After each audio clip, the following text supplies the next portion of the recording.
Welcome to the Up Arrow Podcast with William Harris, featuring top business leaders sharing strategies and resources to get to the next level.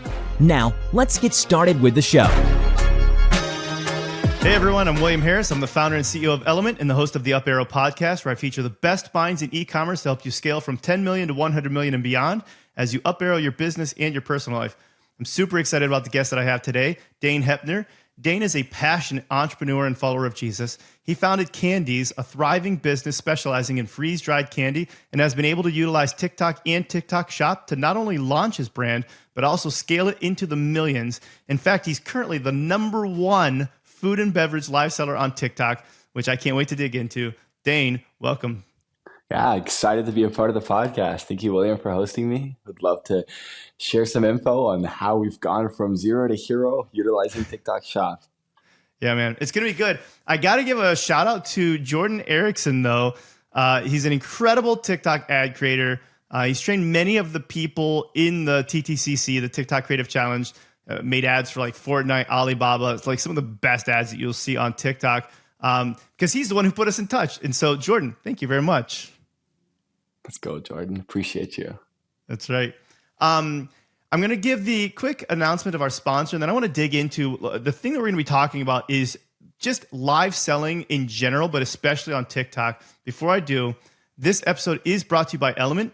Elumynt is an award-winning advertising agency optimizing e-commerce campaigns around profit. In fact, we've helped 13 of our customers get acquired, with the largest one selling for nearly $800 million and one that IPO'd recently. You can learn more on our website at elumynt.com, which is spelled ELUMYNT.com. That said, I'm dying to hear a little bit more about this because live selling is something that I don't consider myself to be very good at all going live on anything. But you're the #1 food and beverage live seller on TikTok right now. How did this happen? Yeah, by the grace of God. Honestly, man, it happened by like just a crazy series of events. One of my best friends, his name's Chico. He founded a company on Shark Tank called Zoom. And he was like, yo, bro, you gotta hop on this live streaming on TikTok. It's like QVC, but for Gen Z. You basically can sell products to literally anyone by just streaming. And I'm getting this crazy traffic. There's thousands of people in here buying my electric skates. You gotta hop on. So it was like Black Friday of 2023, just about a year ago. And I hopped on. We decided to stream. It was just me. My wife was supporting me. And I went to a production space. I literally strapped a tripod around my neck and had my camera facing down like this. And I just went around and started packing people's orders. And that first stream, it got like 100,000 viewers. And we did like $8,000 in GMV. And then the next day was like 10 and then 12. And it just kept scaling. Eventually it plateaued and we had to continue to figure out how to scale it. But I mean, my first intro into live selling was this crazy chaos of events, and kind of cool because we were one of the first candy brands to ever live sell on TikTok Shop. And I think TikTok really liked that, really bought in with that. And even now, like, there's so many brands that are still joining, and there's so much opportunity. It's still like the Wild West for live selling, especially in North America. So the thing that I love about that is that there wasn't like this magic gear that you used where you had the perfect setup. But in fairness, you did come into this with something, which was you came into this with knowledge of TikTok in general. So you were already doing very well on TikTok in a lot of other ways. Yeah. So my wife and I, we've been running ads, creating ads, UGC, for years now. And we worked with over 2,000 different brands, from Uber to Walmart to pretty much a lot of big name brands. And we learned so much about what it takes to create like high performing content because we've done it so much. And so we were like, all right. So we got to stop making videos for all these other brands and we got to do it for ourselves. So we came up with like 3 like really good ideas that we thought would perform well on social media, ideas that we could just farm content off of, just continue to pump content out about and build a story around. I'll share one of them. One of them was like foreign snacks. I grew up overseas in Serbia, lived my whole life there. I moved to the US when I was 18. I'm like, dude, there's so many good snacks in Europe. America doesn't have them. I'm just going to import them and sell them. And It was some issues we ran into with like importing and taxes and all. It was complicated. Not a good margin business either. I have some friends that do it. They kill it, but not for us. we ended up looking into a few more and settling in on a candy business, but specifically freeze-dried candy. There was one company that was doing it pretty well on social media, and we're like, all right, we could do this. We could probably do it better, and we could utilize our story to tell the story, build an emotional connection with the audience, and then just sell candy. It'll be a fun experience, and just tell our story about how we get the business started. So, long story short, I've done content pretty much my whole life. I had a YouTube channel that I was growing and growing and growing and growing. I was like, all right, I'm tired of this. Let me sell my YouTube channel. I took all that money and invested it into Candeeze. We bought our freeze dryer. We launched our business. We made our video that told the story of how we did it, and it hit like 30 million views. It was like crazy. Since then, I got to go back. Wait a minute. So you had a YouTube channel that you sold. When? How old were you when you started YouTube? Like 12 or 13. Oh, so I started it when I was 11. My dad got mad because I was underage to be doing it. So he made me delete it. And as soon as I turned 13, I made a new one and made a bunch of videos. What was your YouTube channel about? Okay, so it was called Plugged In Pointers. I was a gaming channel where I played Agario and like literally anything you could think of. I had series, I made videos every day, and then I turned it into a vlog channel. I made vlogs every day for 2 years. That was back when like Logan Paul, Jake Paul, Roman Atwood, Casey Neistat. I was like inspired by all them. I'm like, I'm gonna be a vlogger. I made videos, and then I was like, okay, this is not working. Let me turn this into like a music channel.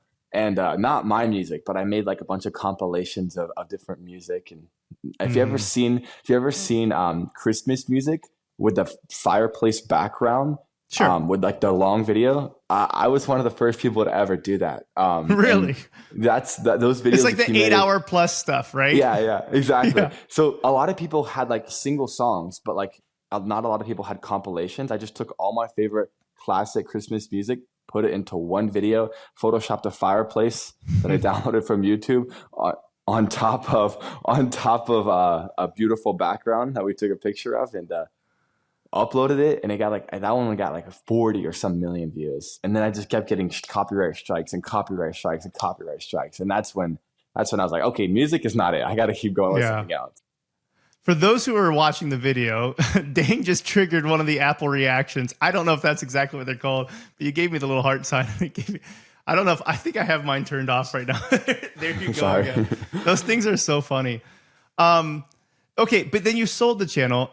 What's it like selling a YouTube channel? Because it wasn't necessarily a business in the traditional sense that a lot of people think about businesses. It was a content business. What were some of the things that they were looking for when they were asking to, buy this?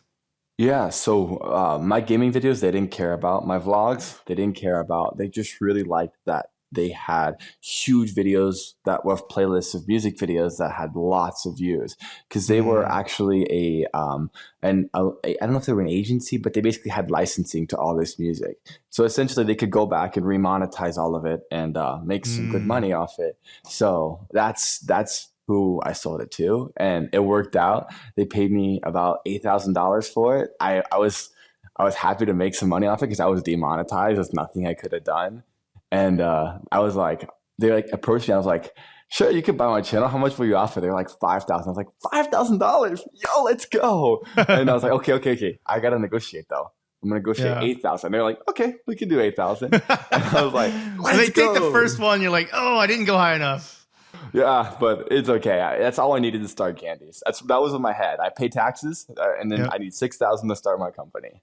I love that. So so you started Candeeze with next to nothing. What were some of the biggest challenges that you faced as you were getting this up and running?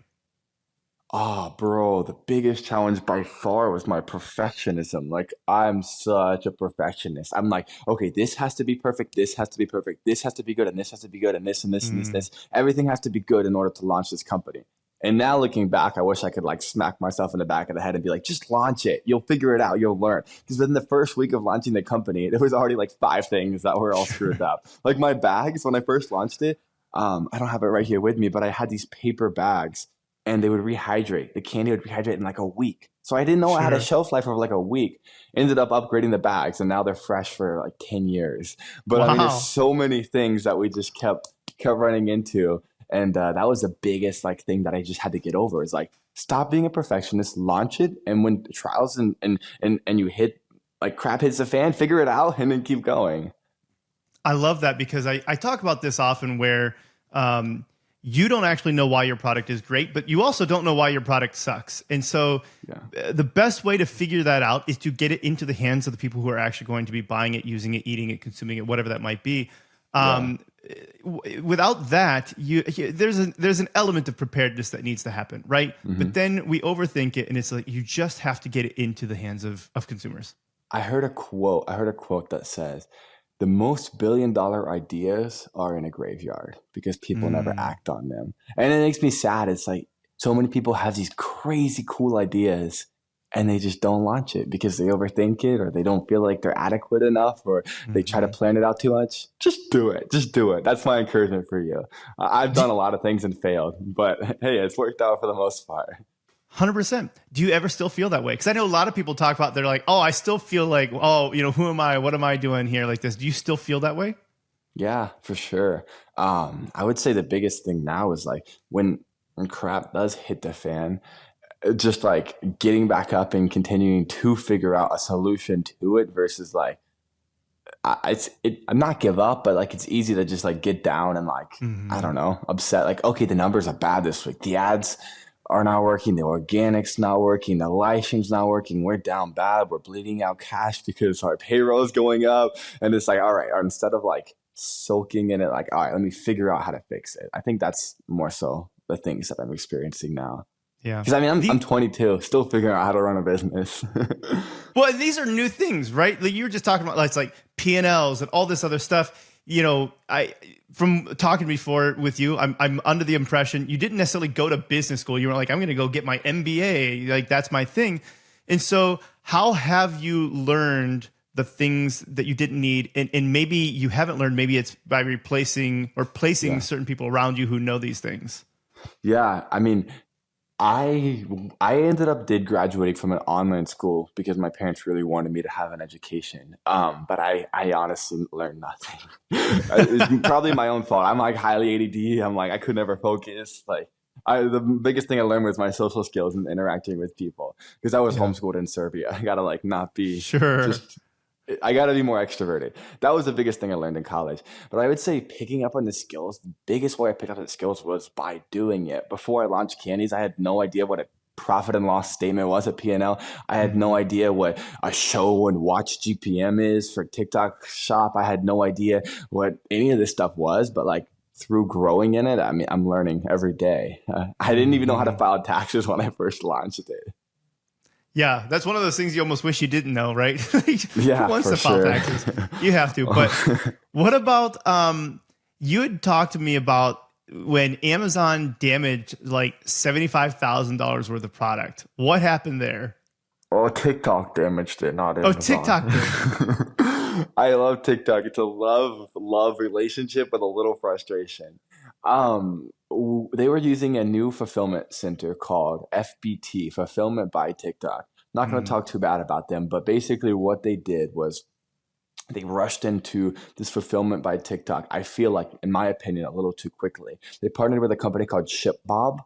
And this is like a 3PL. And so essentially what they were doing is they were using them to they want to have faster shipping times like Amazon. 2 days, Prime, quick. TikTok Shop was like a week and a half. People would want their products fast and it was big hurdle. So they introduced FBT. Problem is I have a food and bev product that cannot be super hot. And I shipped 2 shipments. One to Pennsylvania, one to California. The one in Pennsylvania got put in a warehouse that was about 85 to 90 degrees. And the one in California was declined. They would not let it into their facility because they did not want to sell food and bev products or did not want to ship food and bev products. And I'm like, this is where you told me to ship it. And they're like, sorry, we can't take it. I'm like, okay, what do we do? They literally put my 7 pallets on the front lawn of their fulfillment center for like 2 days until I can figure out where to ship these. We put them back in the truck, ship them to another warehouse about a couple miles away in California. And even then, warehouse was not temperature controlled. Both of them were told me they'd be temperature controlled. They weren't. So there goes, it was cost me about $75,000 in inventory. Jeez. That's not an inventory. Like that's how much it cost me, not even what we Yeah. could have generated. So Yeah. it's Yeah. bit of So a bit of do a sad you vibe. do you fulfill it yourself now, or do you Yes. still use fulfillment at TikTok? No, I got so burnt so many times that I sent Rainbow Crunch to a fulfillment center and a bunch of Rainbow Crunch, and it's fine, it's fine. But Rainbow Crunch is one of our best sellers. It's crispy, it's crunchy, it's our fan favorite. We sent a ton of them, and this was my take two. I'm like, okay, they screwed it up once, let's try it again, one more time. They said they fixed it, and they did. It wasn't temperature control, but they started shipping them in poly mailers. So everyone was getting their package all crushed up. So yeah, I'm done with that. We do all our own fulfillment. We built out a system to fulfill all the orders. Yeah. In fairness, logistics is a very hard thing. It took FBA a while, fulfillment by Amazon a while before they were really what we know today, right? I'm sure TikTok will get it sorted out, but it's just a big undertaking. They have a great team behind them. I talked to some wonderful people, and they're figuring it out. It should be about Q4 they're going to introduce climate controlled facilities. So that'll be exciting. Maybe we can try it a third time. Third time's a charm. Sure. So what about, you had hinted at some of the metrics that you're looking at to know if you're doing a great job on a live stream. Before we get too far down into the metrics, tell me about what makes a good live stream. Like, how do you know if it's going to work or not? The biggest way you know it's going to work or not is by hit that go live button. I didn't have a fancy studio. I didn't have fancy camera or equipment. I literally had a phone with a broken camera, a broken lens, just a phone with a broken lens. And I was like, you know what? Let's just see how it goes. And I went live and it did well. And I think the biggest reason it did well is because of the energy that I offered. I have a product that is like candy, exciting. Like, if I'm excited and offer this energy, you're excited too. I think the biggest aspects of like having a good stream is having good energy. If you're just sitting there like, yeah, you can buy this candy. It's good. It's crunchy. Sure. Like, who cares? Guys, this crispy, crunchy candy will blow you away. It's not only crispy, it's not only crunchy, but you get to experience your favorite candy in a whole new way. Like basically, essentially having that energy and then also selling. Like the whole goal is for you to sell. If you've ever watched a QVC stream or TikTok shop stream, the goal is to sell, build trust with the viewer, but you're not a streamer like Kaisa, not like Speed. You're not trying to entertain everybody. You're trying to sell to them. And so like that's the biggest thing that we had to realize early on is like entertain, but the main goal is to sell. And if we can sell candy and convince someone to buy it, then the stream is just going to continue to grow as long as we're doing it right. So did you have this energy naturally? Is this just you and it just happened to work? Or is this something that you learned from testing things and just like, okay, this is what I got to do? Yeah, I mean, to be honest, when I was a kid, like until college, I was like super outgoing. And then I kind of like mellowed out a little and decided to be a little more introvert. And until I got like warm, I get warm to people. And when I get warm to people, I'm like chill. But like me and my guys that I hired to help stream with me, like we're just all having a good time out there. Just energy, lots of energy. And that's just kind of who I am. I'm like a bubbly person that I don't mind talking to random people, but at the same time, like it can be overwhelming, but it's just getting over that hump and like making sure I get enough sleep so I can offer that energy. Sure. What about training? Like you mentioned QVC, how this is essentially like, did you watch a lot of QVC to train to figure out how this was going? Or like, how did you level up your own skills? I've actually never watched a single QVC stream. I've just seen QVC streamers enter into our space at TikTok shop, and my mind is just blown with how good they are at selling. I'm like, whoa, okay, there's a next level to like selling. These guys are professional QVC streamers, and like they actually know what they're doing. But I mean, when it comes to training, when I train my guys, it's in depth. we basically sit down and I run them through the do's and the don'ts of live streaming, what they need to tackle, what their script's going to look like, how they're going to pitch the product, what the deals are going to be, what metrics to look at, what to improve on. And then I throw them on an alternate account that's going to get bad traffic, but it's going to get enough traffic for me to be able to analyze the data to go ahead and tell them, okay, your inner room rate's bad. That means you might not have enough energy to attract them, or your sales are bad. Maybe you need to improve your sales tactics. And there's so many different aspects that we can analyze, but mainly I can pretty much tell after a first interview if they have the like it energy for streaming, and if not, it's really hard to teach because a lot of people like that aren't like, I mean, you're a salesman, so not everyone can sell something. You know what I mean? 100%. What metrics then are you looking at? It depends on what we're analyzing. But like, okay, so for anyone streaming in the more advanced level, like the metrics that I'm currently targeting is a show GPM of 6. And essentially what that means is based off impressions. So if you've ever been scrolling on TikTok, when you scroll, you're going to see a live stream. If you click in, you become a viewer. If you keep scrolling, you're an impression. And a lot of times people will just keep scrolling. So essentially based off 1,000 impressions, how many dollars you can make. Now, there's a couple metrics that dive into how to have that good show GPM. Show GPM is based off impressions. Watch GPM is based off of viewers. Now, I don't want to get all analytical on you, but if you have a good ERR, a good inner room rate, then your show and watch GPM are likely going to be higher because you have more people actually entering in the room to sell to. If you have good sales tactics, your show and watch GPM will be higher. If you're good at what you're doing and you're doing a fantastic job, these are the metrics that dictate everything. These are the metrics the algorithm looks at and are like, all right, let's boost him. If you average a show GPM of 6, you're going to get pushed so hard. But there's very, very few sellers, including myself, that can consistently average that based off the product that we're selling. Somebody who's just doing it for the first time, what's a typical showroom rate that you're looking at then? It honestly depends on the product they're selling. If they're selling a super low ticket item, they're going to have to sell a lot of them versus a super high ticket item. They only have to sell a few of them. I would say look more so at when you're first starting off, for anyone first starting off, try to get an inner room rate of above 4%. If you can have an inner room rate of above 4%, you're good to go. That means your set design is good. That means people like what you're doing. They like the product. And then after that, it's just about scaling the GMV, because once you have more viewers, you can get more GMV, because if you can get someone into the stream, you can sell to them. If you can't get them into the stream, there's no way you're going to sell to them. Yeah. So let's start there. What are some of the tips for having a better inner room rate? And you said that's ERR, right?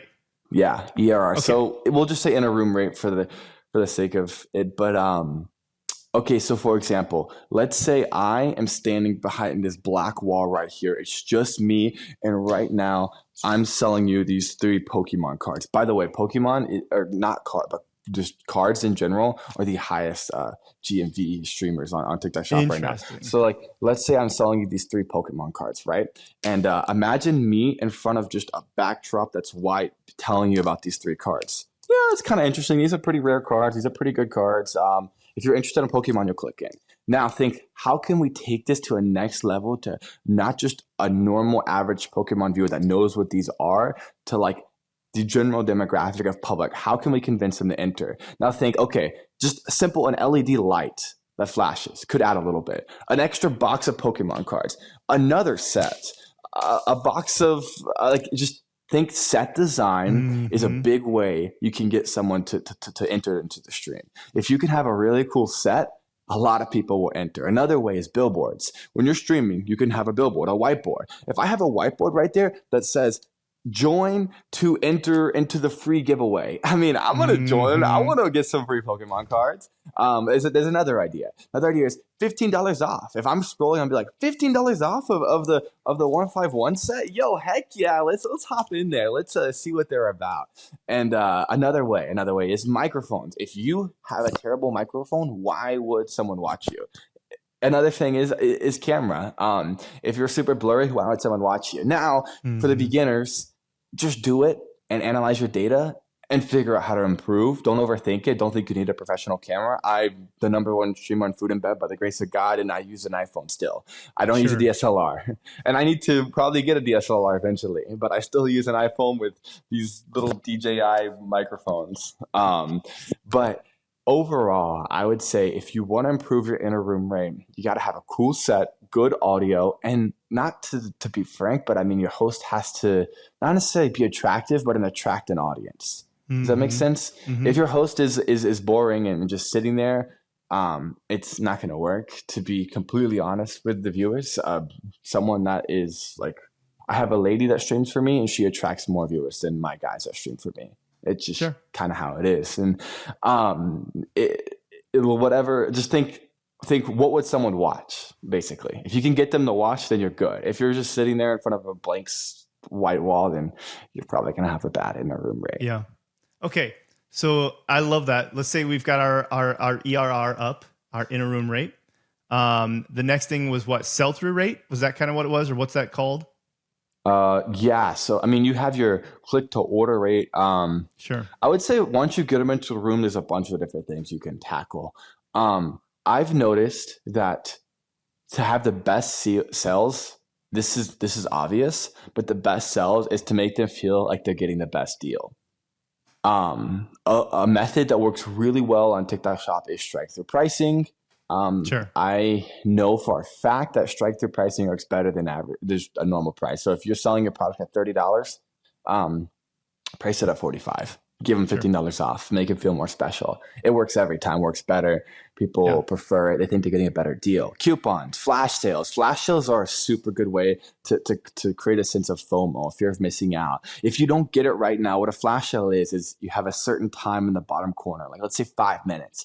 5 minutes, you have 6 units available. So that means I have 6 of these Pikachu cards available. And if you want one, there's only 6. And once these 6 are gone, it's over. Guys, there's only 4 minutes left. You have to tap in if you do want one of these cards, because if you don't, you're going to miss out. I don't want you to miss out. You got to grab it quick. So creating that sense of FOMO. So good at it. If they miss out right now, if they miss out, they're not getting this card because there's only 6 available. And once this timer is over, this sale is done. Like you're going to miss out. So like if you can create a sense of FOMO and buyer urgency, works really well. And then great deals. I mean, if they feel like they're getting a great deal, I mean, why would you not buy it? If I'm selling, I'm so sad. I ate the last bit of my candy. I don't have it right here with me. But this is my candy company, Candeeze.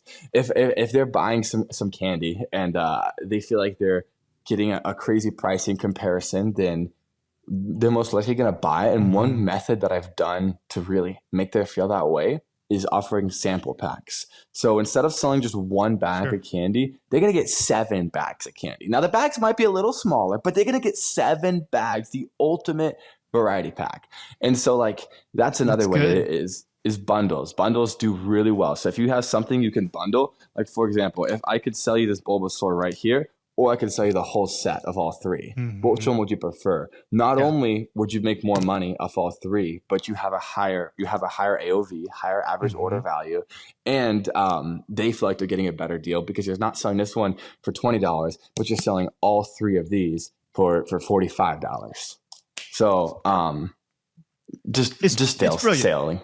That's the stuff that we do all the time on the website anyways. Like we're constantly looking at how do we increase our AOV? What kind of bundles can we do? Can we offer strike-through pricing? Like all of these things that we're already doing on the website, you just have to make sure that you're taking this through to the live sell where it's like you show it, but you have to say it too. And like that's just the difference here is there's that auditory component. Yeah. Exactly. What are some things that you see people getting wrong that you see that and you're like, oh, if they just did this, they would probably be successful? A big thing for me is when I notice someone streaming and I'm like, oh, if only they knew how to create a better, I know I addressed this already, but a better sense of urgency. Because I've seen sense of urgency will always outperform no sense of urgency. So someone that's just telling them about the product and not creating that sense of urgency, I feel like doesn't perform as well. And then another thing that I notice a lot is like, if you're just, both of these I kind of already addressed, but if you're just not into the product, who cares? Be into it, be excited, be hyped. There's these guys right now that are killing it. I've been watching them. They launched their product 2 weeks ago. I don't know all their analytics. They launched their products 2 weeks ago, and they have a detergent. It's called Loaded Detergent. I'm giving them a shout out right here. And I think right now they're at 2,000 sales in 2 weeks. What they've done is they've streamed every single day for 4 hours, and they've built a consistent fan base that's always there. So they average over 200 viewers. They're giving away product, they're selling product, and they're offering discounts, and they're staying consistent. And I think that's the biggest thing is like, if you can admit to it, stay consistent. Because a lot of people will have a bad day and be like, oh yeah, I'm in TikTok jail. TikTok put me away. They don't like my content. Well, maybe you had a bad stream. Maybe your show or watch GPA was bad. Maybe you're not offering a good deal. Maybe people don't care. Or maybe it was just a bad day for the algorithm. Stay consistent, adapt, and continue on. Because I mean, how it works with me is like my sales for my live selling will be like, woo, woo, and I'll have like a 20K day, and then it'll be like a couple thousand, woo, and a couple thousand, woo, and it's just like, that's just kind of how it is. It's not necessarily like we would want to be like up top. It is up and down, and it's super, it varies a lot. So I would say stay consistent even amidst the downs, because a lot of people will have a bad stream or two and they just give up. Staying consistent is good. How do you come up with unique content, or is that even necessary? You mentioned like you're having a lot, maybe like a lot of the same fan base that's coming back, and it's like, are you saying the same thing every single day, or is it something new? Well, think about it like this. Let's say you have 100,000 impressions over a 2-hour live stream. You have an enter room rate of 5%. And so you have, what is that? 50, I don't know. Excuse my math. Let's just say 20,000 people enter into the room. Sure. And you have that many viewers in a 2-hour live stream. So if we do the math, 60 times 2, 120 minutes. So 120 minutes divided by, let's say they all watch, let's say all of them watch for 30 seconds. So 20,000 people that join over 120 minutes. That's how many people are joining per minute, 166 people. So you have about 166 people that are flowing in and flowing out. And let's say your average view duration is 20, 30 seconds. That means you have 20, 30 seconds to convince them to buy or convince them to stay before they just keep on going. And that's people that enter, not just people that keep scrolling. So a lot of times I have to tell my sellers to just be broken records. Because in the grand scheme of things, unless you're like doing something super entertaining, like, I don't know, I'm back to the cards, ripping packs and opening cards. If you're selling this water bottle right here, no one's going to sit there and watch you for 2 hours. No one really cares. But you got to think your goal is to get the most GMV. And if you're having 166 people come in every minute, they stay for about 20, 30 seconds, then you got to make sure you sell to those people, because if you don't, they're just going to keep on going. So like almost broken record, having your scripts, the things you touch on every minute or so, and making sure you can keep looping that in a different way. So imagine one script, but 5 versions of it that you continue to loop over, and tackling all the big selling points. Are you just selling? I mean, you kind of hinted at this, that it's not always just selling. You might be opening a pack of cards, but how much of that plays into this? I think a lot about what Gary Vee says, jab, jab, jab, right hook. One of the first books that I really remember reading of his, that it's like, oh, I get it. Where it's like, you got to jab, then you got to jab, then you jab, then you go for the right hook. Like, how much of the content, if you were going to estimate, is going towards other things besides directly asking for the sale? Yeah, that's all based off strategy. I had TikTok come to my studio last week to just kind of see what we were about, kind of give us tips. We had a couple of employees analyze our data, kind of dive into what we could do better. And I have the mindset, this is my opinion, I have the mindset of like, if they're going to stop, I'm going to sell to them. I make lots of videos. We've gained like 900,000 followers making videos. If they want to be entertained, in my opinion, they can watch our videos. If they're going to join our stream, I'm going to try to sell to them. And occasionally we'll have like a good time and talk and just enjoy. But I've experienced that for my product, it's better to sell hard. Now, TikTok came in, and when they analyzed our account, they're like, okay, you're really good at selling, but you're only selling. You're not building that trust with your audience. You're not diving in. You're not addressing things with them and telling them about why they need the candy, not they need the candy. And I agree, and I should work on that. And I think there's a healthy balance.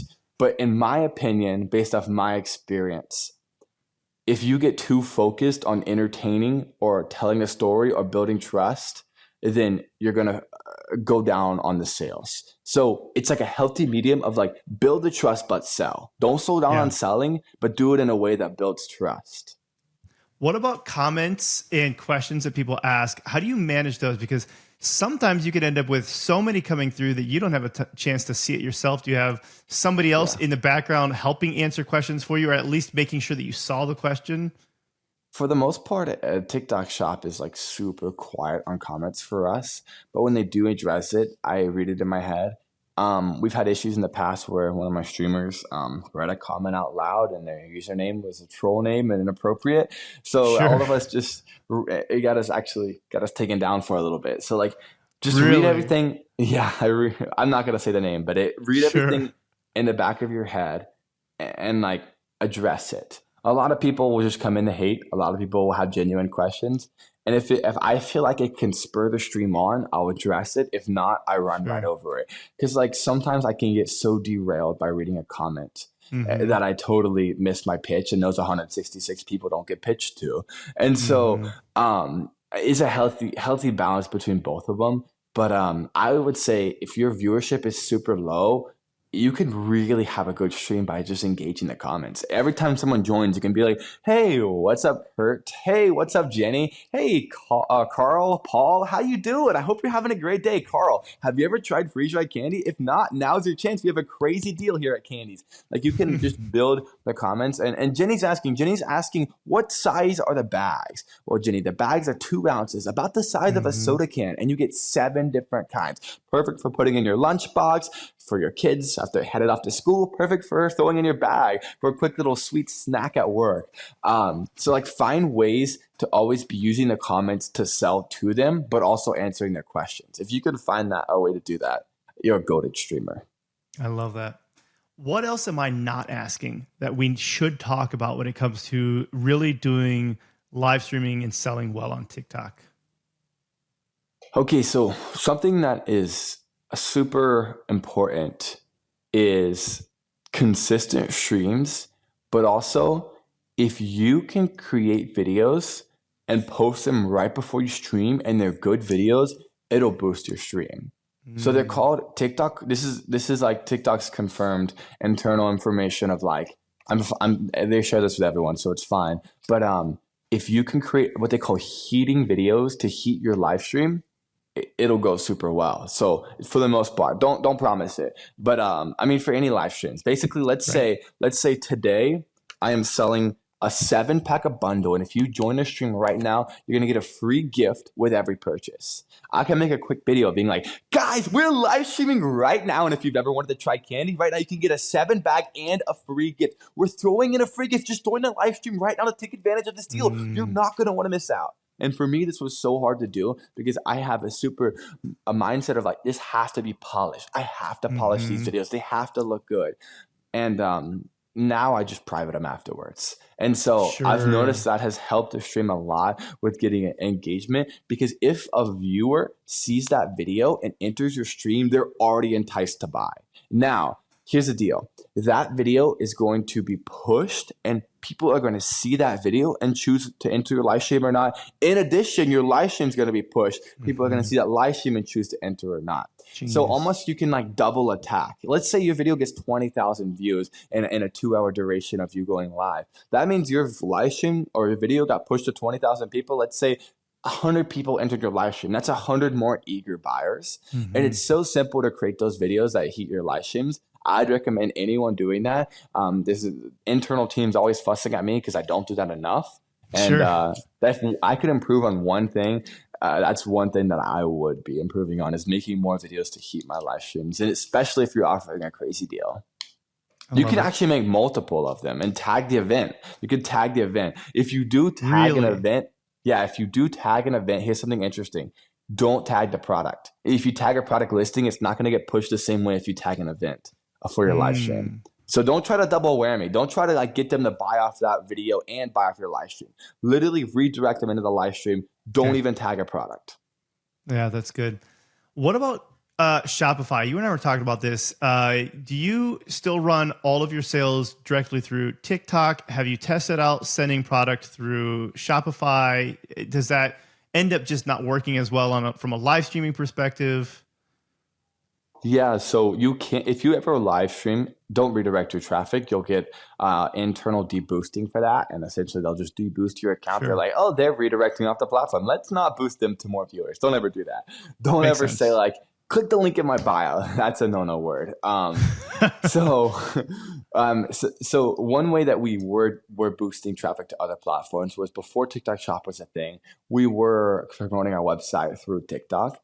And ever since TikTok Shop came, I think we've kind of shifted our focus. Sure. I love the guys at Shopify. They keep sending us PR packages of like, hey, you know what? Shopify is a great platform to sell on. And I agree, it is. But right now, all of our focus is like on TikTok Shop. And we're super focused on like continuing to grow and be the number one TikTok Shop sellers. And I'll always sell on Shopify. I love Shopify. But I mean, if I found it so much easier to promote videos with an inbuilt system with TikTok Shop versus having to redirect the traffic. If I think Shopify, it'd be insane if they partnered up with Meta and like they had their Shopify incorporated into Instagram Shop or stuff like that. Like I feel like Shopify needs some sort of way to get traffic, because the cool thing about TikTok Shop is like, I don't got to pay for ads. All I got to do is make videos and live streams, and that's advertisement. It costs me my time, especially for new businesses. I understand like you have these huge corporations that are looking to scale. I mean, even outsourcing that is a good thing to do. It's like you can hire streamers. I mean, it's organic is crazy powerful, especially live streaming. Okay, real quick. Think about China, biggest e-commerce market in the world. And they buy way more stuff off of e-com than America does by far. America's still way retail. You have Walmart, you have all these big box retailers. Everyone grocery shops. Everyone goes to these big box retail stores. But like over there, you have a platform called Douyin. I'm pretty sure. I'm sorry if I'm pronouncing it wrong. If anyone's heard of it, you know what I mean. Douyin is this live streaming platform in China, and they just run it. It's like crazy. These live streamers will stream for like weeks and weeks at end, like just changing out. They'll consistently pump out $1 million streams like over and over and over. It's like insane. And I think TikTok is taking a page out of their book and incorporating some of those things in America. And like honestly, I think TikTok Shop is just gonna continue to grow. And you can see what Douyin is doing in China. Why would a ByteDance-owned company not be able to do the same thing in the US? And it's going to be hard because a lot of the consumer mindset in America is still really used to retail and really used to going to stores. But I think there's a huge opportunity that still has not been tapped in with TikTok Shop. Yeah, and that's shifting, right? So when we look at this, I believe typically the amount of the percent that e-commerce makes up of retail sales is about 15% or so, and it's growing pretty consistently year over year in America. Whereas I think China is like 85%. It's a significantly different amount. But we're seeing that we're going in that direction, and I think that to your point, if you could be the one who's mastering it now, that puts you in an incredible advantage in the future. I mean, what is it gonna hurt? You know, right? Like let's say you set aside it for small businesses. If you're not on TikTok Shop, you should be. For big corporations, big businesses that have huge budgets, what's the drawback to setting aside a budget to hire some kid to live stream for you? Just make sure they're trained. Make sure they know what they're doing. And don't read the troll names. Don't read the troll names. It's really cool. It's been cool for me to see like, we're number one food and bev, but then you have like these other companies that are like hopping on that are like big names. And I'm like, okay, we're still number one right now, but like, okay, they're getting close and they have huge budgets and huge corporation. Like, it's cool to see everyone else hopping on. And like Lay's potato chips are selling their potato chips on live streams. Like, that's pretty cool. Okay, budget. How would the budget change this? Can you promote your live stream with ads in order to get more people into your live stream? You can. You definitely can. I would say it's not worth it until you have a really good live streamer. If you have a really Sure. good live streamer, definitely worth it. But essentially, your ROAS is going to come for how hard they can sell, how good they can sell. It's not like a video. You can't test out a video. Like, for example, we can run, let's say we run ads, 5 videos. We take 5 videos, we pump them. This one has a better ROAS. We'll just pump more cash into it. Your streamer, if he's good or she's good, you can keep pumping and they can keep printing. But it's hard to find really good streamers. And also, you got to really know how to target. I personally haven't mastered the art of pushing ads on live. TikTok pushes ads to me sometimes and helps us out a little bit. And even then, I'll look at the ROAS, and one day it'll be like 0.5 for their ad spend, and one day it'll be like an 8 for their ad spend. Sure. I'm like, what? How's that big of a difference? Like, I did the same thing. And so I think it's the Wild West for that as well. That's fair. I'm working on figuring that out. I'm testing it. I've been trying it out, but I don't have like concrete like numbers to show you of like what ad spend can do to streams. But I know that if you can have good metrics, the algorithm can detect that and keep pushing you organically. So what ad spend can do is it can help redirect your traffic to have those good metrics to keep getting pushed organically. Sure. That's the biggest thing I saw with the ad spend that was pushed by us is like, let's say 7K ad spend got pushed by us, but we had like a $25,000 stream, and like otherwise it would have been much lower. It's because that ad spend helped redirect the traffic, helped get our metrics up, and the algorithm picked up and continued to push us. So I think the biggest thing that ad spend can be beneficial for is not necessarily seeking a good ROAS, but it can really help organic get targeted in the right way and pushed. Because I mean, ultimately, when you are streaming, the algorithm is the one that dictates how much money you're going to make if you can sell. Because I can go with 100% energy, sell the crap out of the candy one day and have a 15K stream, and the next day the algorithm just hates me and have like $1,000 stream. And so one thing that I think if you do want to look into ad spend, you're kind of the boss with that. You do lots of ad running, is like figure out a way to like redirect that so the traffic of the organic knows where to push you. Because every 45 minutes, it completes a cycle. Every 45 minutes you stream, the algorithm has a cycle. It analyzes that. It pushes you out to a new demographic of people. So if you can master those 45 minutes, then you're going to keep growing. If you can have a good show, watch CPM in the first 5 minutes, you're setting your stream up for success. And if not, you have 45 minutes to prove you can set your stream up for success. The ideal stream length is 3 hours at minimum. I do 2 hours because 3 hours is a lot. But I mean, don't go under 2 hours. If you go at least 2 hours, you should see good numbers. 2 hours consistently, stay at that. If you can hit 3 hours, that's awesome. You're completing a complete 45-minute cycle multiple times. That's impressive. I had no idea about the 45-minute cycle. What about what I ordered from you, and in your packaging, you had a Bible verse, which I really appreciated. Candy is inherently not religious. But what made you decide that you wanted to include your faith into your business? I mean, man, Christ is king. I just, for the most part, I grew up overseas and just around lots of lost people, and just at the young age found like Christ. And ever since I've just been pursuing a walk with him, it's been crazy to see how he's been working and the things he's been doing. And like, I feel like without Christ, there's always a void. Like we're going to try to fill the void by selling more candy, making more money, building a bigger business, sleeping. I don't know what it is that you're involved in, but nothing's going to fill that void except Christ. And I discovered that at a young age. And I feel like I know that everyone in this world without Christ will continue to have the void. And as a believer, my job is to go out and make disciples of the nation. So if a little Bible verse can encourage you, by all means. I pray out every stream. Like, my goal is to ultimately surrender it to Christ, because I mean, if he can create the heavens and earth and create us, then he can definitely help my candy company when times get hard. And so like, my goal is to continue to surrender it to him and make his name known through it all, versus like my name or Candy's name or building a multi-million, billion, I don't even know, dollar business. I doubt it'll ever be that big. I'm too niched for that. But just my goal ultimately is to honor Christ with it. It's been pretty fun, and he's provided in abundance, and all the glory goes to him. Amen. And this is something that you and I share. I'm also a born again believer, and I really appreciate your personal TikTok as well, because every day it shows up for me. And a lot of people talk about their TikTok feed being toxic or whatever. Mine is not. My TikTok feed ends up being you saying, "Hey, hold up. If you haven't spent some time with the word of God or whatever, I've got you, whatever." And I'm like, "Yes, thank you."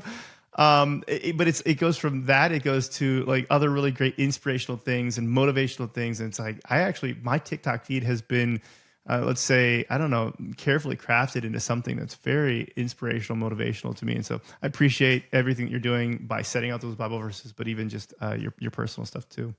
Amen. Yeah. On a side note, for all the viewers listening, what he's talking about is I decided that I was going to make videos about 4.5 years ago of sharing the gospel. And so since those 4.5 years ago, every single day, I've posted a video of a short 1 to 1.5 minute long just sermon about what the Lord's teaching me, my walk with the Lord. And it's been cool because a lot of people have been able to hear the gospel through it. And again, all the glory goes to him. And I think, like, honestly, that's been a really good thing to keep me continuously rooted and spending time with him. Because I mean, it can get hard. All my business guys out there know it's busy. There's a lot of work in a day and only so many hours in a day. And then when you're done, you're like, okay, let's sleep. Versus like, all right, let's just give 30 minutes to God. Let's spend time with him. And it can get so chaotic and so busy. And I think that's been something that has really not only helped other people hear the gospel, but helped my walk with the Lord. Because I got to share something. I can't just pull something out of a hat and talk about it. And so I think Daily Dose is something that's not just for the viewers, but also for me. And it's not something that I make like money off of or anything like that. It's just more so like I post videos every day because I feel like the Lord called me to it. And for whatever it is that you feel like the Lord's called you guys to, you too, William. Hey, don't be bashful in that, because ultimately His plan is greater than anything we could imagine. Plans, humans that plan their course. It's humans that plan their course, but it's the Lord that establishes their steps. Proverbs 16:9. There you go. So make sure I couldn't remember the reference. So make sure you're continuing to surrender your plans to Christ. I love it. It's one of my favorite verses. Is that one, like, in a man's heart he plans his paths, but the Lord directs his steps. And then the follow-up one that I have to that is, your word is a lamp unto my feet and a light unto my path. And the reason why I really appreciate that one in that idea, so it's like we're talking about the path, is that sometimes it specifically calls out it's a light to my feet. It's like, feet? Why feet? Why did it call that out? And sometimes all you can see is enough to take one more step. That's it. You see enough light there. It's like, I can see my feet. I can see enough of the path that I can step 1 foot in this direction. And that's it. That's all the more I need to see. So if the rest of that was illuminated, I probably would be too scared to move forward. That's good. That's cool to think about, especially in like dark, broken world we live in too. Yeah. So this is a good transition into who is Dayne Hepner. I love getting to know my guests on a more personal note. You mentioned this already before. You didn't grow up in the United States. You grew up in Serbia. Yeah. What was it like in Serbia? It was different. North of Greece, right behind the boot of Italy. Not Siberia, not Syria, but Serbia. Serbia was awesome, bro. I say this like so sad, with such sad vibes now, because like Serbia is like so people oriented. It's about the people and it's about the relationships, versus America is like more hustle and bustle. And I'm guilty. I'm the one that's involved in the hustle and bustle running a business. But I mean, I miss that aspect. Growing up, it was like, hey, I call my buddy at 1 a.m. Hey, bro, let's go hang out. Let's go for a walk. Let's go get into some trouble. Let's go have some fun. There's so many things that are all people oriented. Like sports is a big deal over there. If you ever pay attention to sports, you're gonna notice a lot of big athletes are Serbian because they take it so seriously. Like you have Novak Djokovic, the #1 tennis player. You have Nikola Jokic, Denver Nuggets. You have so many. I could go on and on. You have so many sports players that are from Serbia, just because it's so serious over there, and like a lot of people love sports. So like think like America before the Great Depression. Very oriented around sports, very community oriented. And COVID did change a lot. I left right before COVID. But I mean, also like, over there back before COVID, it's changed a little now. Like a loaf of bread was 20, 30 cents. And so it was like the way of life was just so much simpler, so easy, just a nice place, good vibe, good people. I loved it. I went to school there growing up until fifth grade, and then I had to take school online so I could continue to pursue education in America versus like getting an education in Serbia. But I met so many cool people along the way, and the Lord definitely blessed me with that experience. And anyone that's been to Serbia, you'll know it's a lovely place. It's simple. You don't go there to see all the beautiful scenery. There is some beautiful things, but you go there for the people. That's cool. I like to always ask people, one of the questions when we're talking about this beforehand is if you speak any other languages, because I speak about parts of 20 languages. I certainly do not speak them fluently, but I like learning languages and learning the different sounds and the different letters and stuff. You mentioned Serbia. I don't speak any of it. So today I want you to give me a quick little lesson. I don't know what I want you to teach me how to say. Maybe like, how are you or something, but like, what's something I can say in Serbian? Yeah, I'm going to tell you how to say your name. Just say, Jasam William. Jasam William. Yeah, and now you just said something really bad about yourself. No, I'm just kidding. You said my name is William. I'm William. All right. Nice. Yeah, so I could speak. Zdravo, ja sam Dayne. Živio sam u Srbiji za 18 godina. Ne pričam srpski baš lepo. Mnogo sam padež I zaboravio. I just said, hey, my name is Dayne. I lived in Serbia for 18 years. I forgot a lot of my cases in Serbian, so I don't sound super sharp. The thing is about Serbian is, depending on where you're from, there's 7 cases for each word. So you can say one word 7 different ways. So it's actually one of the hardest languages to learn in the world. And hey, I never learned all cases. I spoke in broken Serbian every time. Like I was they would call him Steliaks, some guy from the village, because I couldn't learn the language fluently. It was too overwhelming for me. But I can communicate and understand anything that anyone says. So I love that. You also talked about being in school. You talked a little bit about being online and not necessarily being the best student. And by not being the best student, you told me that you were expelled from school once. You don't have to bring that up. I hated the online school so much. I was sad to leave my friends and be online school. Was like so isolating. All I had was like sports and like a computer screen where I stared at a virtual teacher that was teaching me stuff. And like, I just kind of decided to not care anymore. I not the best. I wouldn't recommend it, but I would always make jokes and not do all my work as ethically as I should be doing. And eventually I made a joke that went a little too far and did a few things. It's online school, so it was nothing like terrible, but it was just things that just kept adding up. And they were like, you know what, you're out. And they expelled me.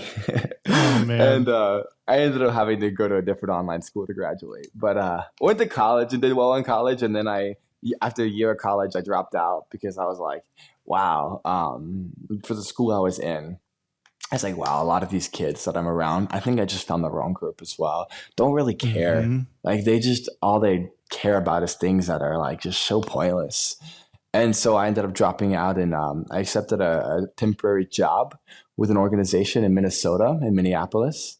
And I worked with them for about almost a year, just planning and organizing like big events, like Christian events. So like a big event, like stadium-wide event where you'd have a bunch of people come in, hear the gospel, listen to Christian music. It was cool. I got to go on tour with like a music group with Winter Jam. We got to tour America, just like be on stage telling people about the events we were hosting. And all of it was cool. But through that, I realized like, okay, so I ended up re-enrolling in school online. So during this job, I was taking school online. But through it all, I realized like this is my dream job. I love it. I have cool community. I have cool people. I get to do cool things. I get to fly around and meet these awesome, dope people. And I get paid money while doing it. But I mean, through it all, I realized like, I don't know if I really want to work for someone else.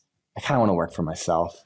So that's when I ended up leaving Minnesota, came to Greenville, South Carolina, and sold my YouTube channel and started Candeeze. And if that wasn't work, I was going to make sure something did work. And by the grace of God, Candeeze worked. And since then, we've been growing our freeze-dried candy company.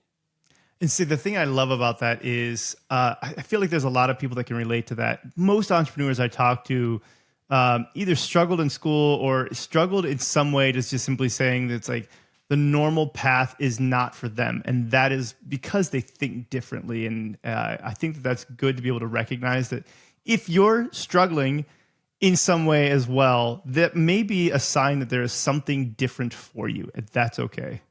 Yeah. But I have to go back and ask, who was the band that you toured with? There's a bunch of different bands. Okay. So Love Song, it was Kevin Quinn. He was like a Disney Channel guy. It was, oh my goodness. I feel so bad. You put me on the spot. It's been a while. Well, the reason why I asked is because one of my best friends from high school, and it was a small high school that we went to. It's actually the guy who taught me how to play guitar. His name's Brendan Shirley, but he was in 10th Avenue North. And I was like, I wonder if you were with them, but sounds like that wasn't the group you were with. Yeah, I could pull him up. I'll pull him up real quick and tell you who it was. So everyone doesn't think I'm just capping. Put me on the spot now. Turnwells, Colton Dixon, New Song, Bayside Worship, Shane Pruitt, Abby Robinson, Skillet, and KB. Those were everyone. You're with a whole bunch of like really amazing people. The thing is, I had to meet all of them, but I didn't really build relationships with anyone but Colton Dixon. He was in my daily doses. Super cool guy, really down to earth. And New Song guys were super sweet. They're super kind. KB was, I thought he would be not the way he was, but he was nice. He was really cool. He had a really cool team around him too. I don't know what I was expecting, but I wasn't expecting them to be so sweet. All of them were super duper cool. I think the biggest relationships I built was with just mainly the other, not the music guys, but the team that worked with them, just because, I mean, they were there doing their thing. And I'm like, I don't know. I'm not the kind of guy that like, kind of like, we can approach each other and talk, but I'm not going to like, they're there doing their thing. That we're making sure that they can do their thing. But it was cool. It was a cool experience. That is cool. Yeah, KB, really appreciate a lot of his stuff right now too. He's got almost like some like reggaeton that I really appreciate. That I'm like, good. We're really starting to get some different stuff in the Christian music scene. So I like that. They're doing some cool stuff. It's cool. It's cool to hear like the Christian music isn't as bland as I remember it being. There's new stuff. It's like I don't gotta. If I want to listen to some vibey music, it can be Christian. It's not just all hymns and worship. And hey, I have nothing against hymns and worship. Hallelujah, praise the Lord. But sometimes I'm in the car wanting to jam to some hip hop. You know what I mean? Absolutely. You want something to hit the sixfold in the trunk, right? Yeah. Exactly. Okay, what about, is there something that you're trying to improve in your personal life? Something that you're, this could be relationships or health or something that you're very much trying to up arrow in your own life? Yeah. The biggest thing for me is like, I'm married. I'm having a kid November 22nd. Congrats. So y'all can be praying for me. My wife and I got married about 3 years ago. I think the biggest thing for me is like time management and making sure I'm pursuing my wife, because so often I can get so consumed with work and busyness that I just get home and then I still have some more work to do and just like not prioritize the things that really matter. Like tonight, I set time aside as I'm done with this podcast. We're going to go get some dinner with some friends. But I mean, just actually making sure I'm pursuing my wife and my relationships, especially with my wife, in a way that's God honoring, because I mean, He put her in my life and He's given us a wonderful kiddo. But yeah, that's the biggest challenge for me, is making sure that I'm doing a good job with that. I don't have that all figured out, but I think we just celebrated. No one does. There's always I have by no means have it figured out. Just working on it. Yeah. I think we just celebrated 15, but I should double check that. I think it was 15 years or 15 years coming up. We may have just celebrated 14. It was either 14 or 15. But one of the things that I found helpful to me is, and I have to come back to this every once in a while, is just intentionally bucketing that time, right? And it sounds so weird to be like, I'm going to schedule a date night, but it's like we go through it, and I've got 3 kids now, and it's like we've got volleyball this night, we've got youth group this night, and it's like on top of all the work. And so it's like literally having to go through our calendar and being like, this is a night that's free. I'm putting it in our calendar, in our phones, that way it's like date night because otherwise it's so easy No, to for just real. miss it. Yeah. No, I agree. We do the same thing. It's like I have dinner on calendar today. I'm like, otherwise I'm gonna overbook it. To be honest, I forgot we had dinner tonight, so I'm glad we scheduled our time when we did. Yeah. There's always something that's popping up. I have a calendar. I gotta make sure I manage it all. Otherwise, I'm like, oh no, I told my wife I'd take her out to dinner tonight. No, I'm a terrible husband. You know what I mean? Totally. So speaking of managing all of that, if people wanted to reach out to you, work with you, follow you, what is the best way for them to do that? Because I understand they have like 2,000 unread text messages. So we're not going to have them text you, but what's the best way for them to follow you? It's bad. I took it down a few. We're at 1,700. And only 14 missed calls. That's good. It's bad. Here, you can take a screenshot of my Candeeze email. I might not check it, but my team will. And if you just put in there that you want to talk to Dayne, my name's Dayne, Dayne, Dayne Hepner, then we will answer you. It's candeezeco@gmail.com. I need to update my business card to be at candeeze.com, but candeezeco@gmail.com. Yeah.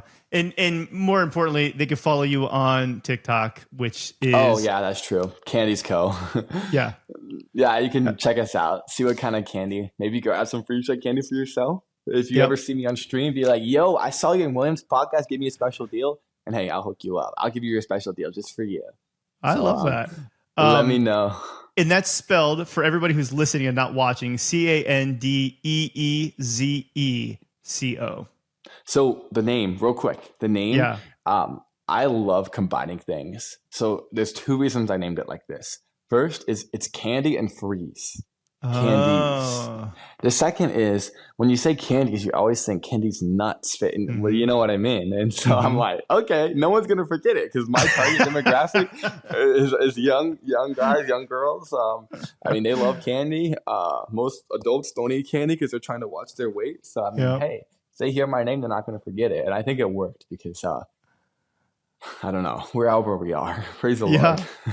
That's great. Well, Dayne, I really appreciate you jumping on, sharing your time, sharing your wisdom with us. It's been a lot of fun. It's been fun. Yeah. Everybody else, thanks for listening. Hope you have a great rest of your day. Bye-bye. Thanks for listening to the Up Arrow Podcast with William Harris. We'll see you again next time, and be sure to click subscribe to get future episodes.